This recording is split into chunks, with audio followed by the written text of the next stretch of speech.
Tes, tes, satu, dua, tiga, dicoba.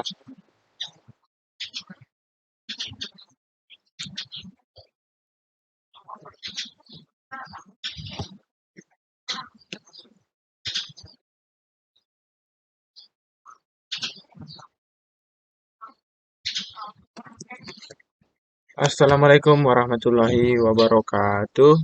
Perkenalkan, nama saya Muhammad Nasrun dari Prodi Tadris Matematika. Kali ini saya akan menjelaskan 11 aturan turunan. Sebelum kita masuk ke 11 aturan turunan, kita mempunyai definisi dasar. Definisi dasarnya ini em, dipakai terus nanti dalam mencari rumus dari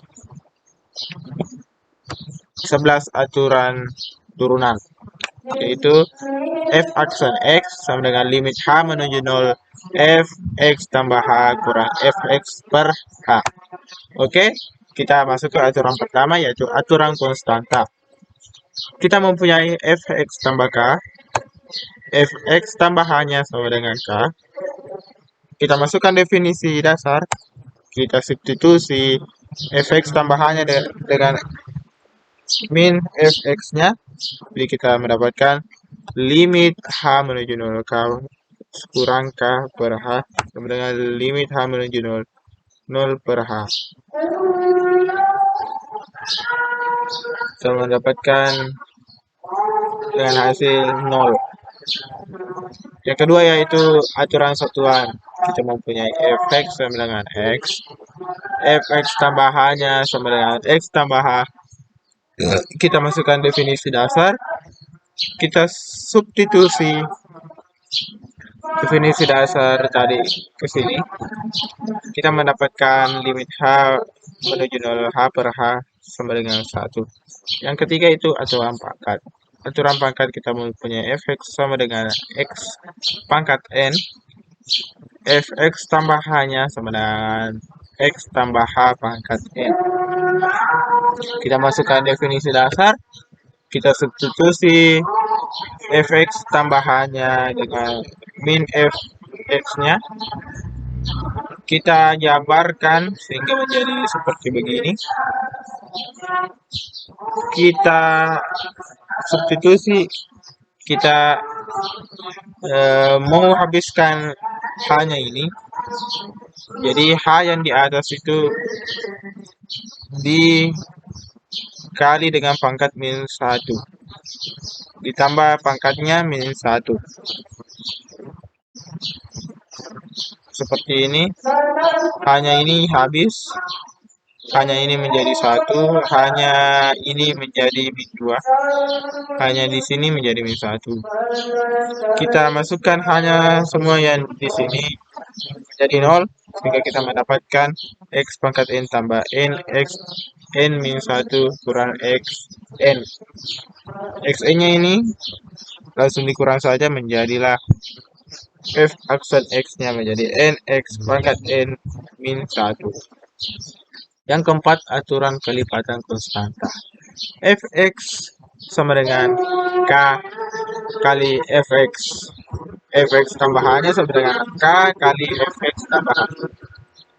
Kita masukkan definisi dasar, kita substitusi definisi dasar itu ke yang kita ketahui tadi. Kita mendapatkan k-nya ini bisa dikeluarkan, menjadi kita keluarkan k-nya, kita keluarkan lagi k-nya belakang limit, sehingga limit ini, limit h menuju 0 fx tambah h kurang fx per h ini sama dengan definisi dasar, sehingga kita bisa menuliskan k kali f aksen x aturan jumlah. Kita mempunyai fx sama dengan fx tambah gx, fx tambah h-nya sama dengan fx tambah h tambah gx tambah h. Kita masukkan definisi dasar, kita substitusi fx tambah h-nya dengan min fx hanya dengan yang kita ketahui tadi. Kita dapatlah, kita keluarkan ini, kita pertemukan f dengan x, g dengan g, sehingga kita bisa pisahkan. Kita pisahkan, ini sama dengan definisi dasar, ini sama dengan definisi dasar dalam bentuk G, sehingga kita bisa menuliskan f aksen x tambah g aksen x. Aturan selisih. Di aturan selisih ini hampir sama dengan aturan jumlah, cuma kita di sini menggunakan min. Kita masukkan definisi dasar, kita substitusi yang ada di atas ini.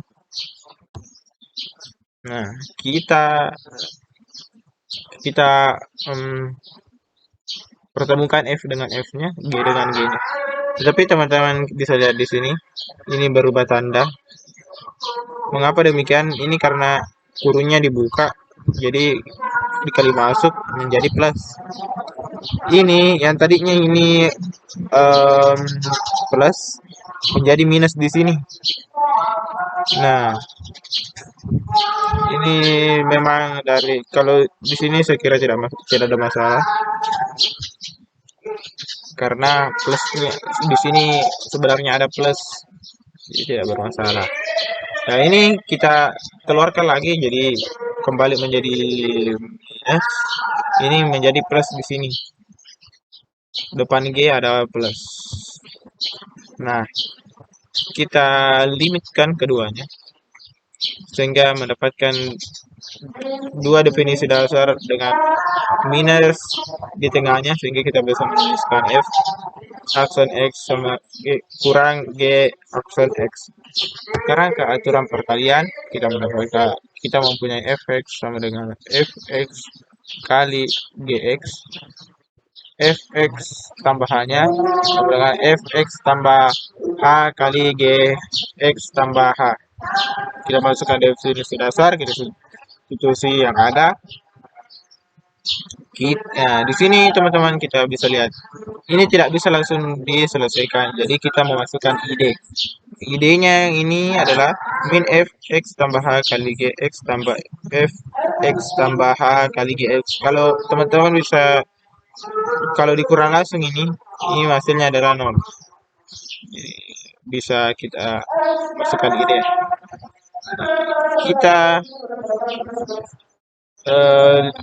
Kita pisah keduanya di sini. Di sini kita pisah.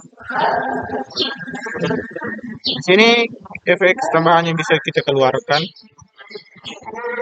Begitu pula dengan gx yang ada di sini bisa kita keluarkan, sehingga membentuk dua definisi dasar yang di sini.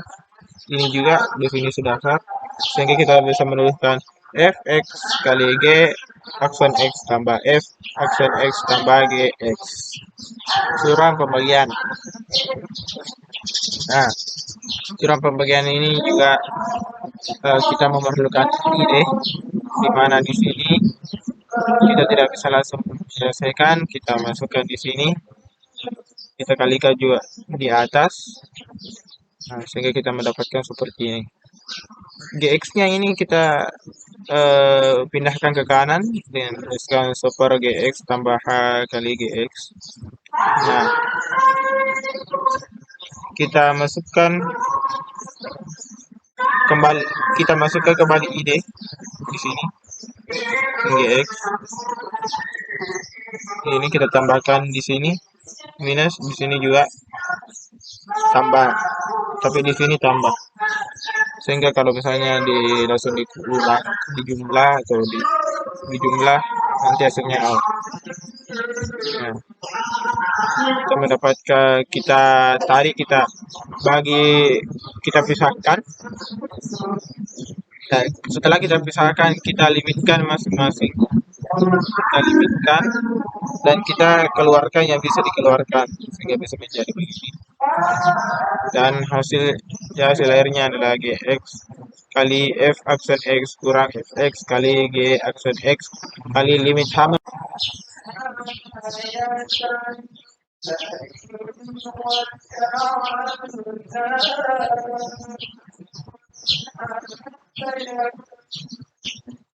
Oke teman-teman, kita masuk ke aturan rantai. Aturan rantai kita mendapatkan F O G aksen X U F X sama dengan F G X. F X tambahannya sama dengan F G X tambah H. Kita memasukkan definisi dasar. Kita ganti F aksen X-nya karena ini adalah fungsi dalam fungsi. F dalam fungsinya ini kita menuliskan G.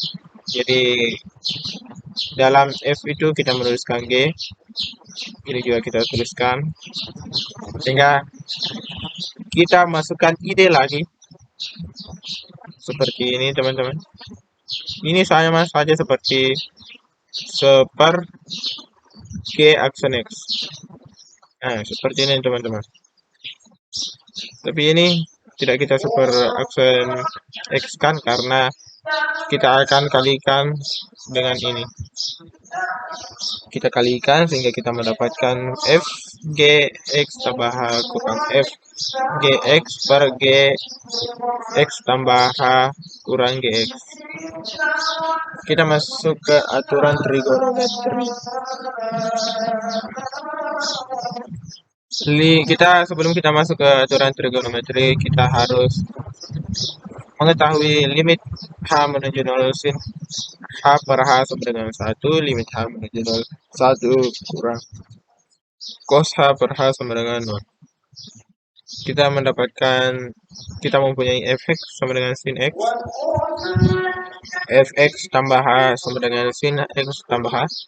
Kita masukkan definisi dasar, kita substitusi definisi yang bisa kita substitusi. Nah, dengan aturan yang ini, mengapa bisa begini teman-teman? Saya bisa menampilkan tabelnya di sini. Oke, langsung kita lanjut. Dengan aturan tadi, kita bisa juga mendapatkan seperti ini. Sinnya kita keluarkan, cosnya kita keluarkan. Ini sama teman-teman sama dengan yang 0. Ini sama dengan 1. Sehingga kita mendapatkan ini. Dan hasil akhirnya adalah cos X. Sekarang kita masuk ke aturan trigonometri. Seperti tadi, kita mempunyai fx sama dengan cos X. Fx tambahannya sama dengan cos X tambah H. Kita masukkan definisi dasar. Kita substitusi yang ada. Dengan aturan yang tadi, kita mendapatkan seperti ini. Kita juga mendapatkan seperti ini. Kita keluarkan cos X-nya. Kita keluarkan ini. Ini adalah sama dengan 1. Ini teman-teman sama dengan 0. Nah, jadi ini adalah 0. Jadi sisa ini. Kita dapatlah rumusnya min sin X. Oke teman-teman, sekian dari saya. Wassalamualaikum warahmatullahi wabarakatuh.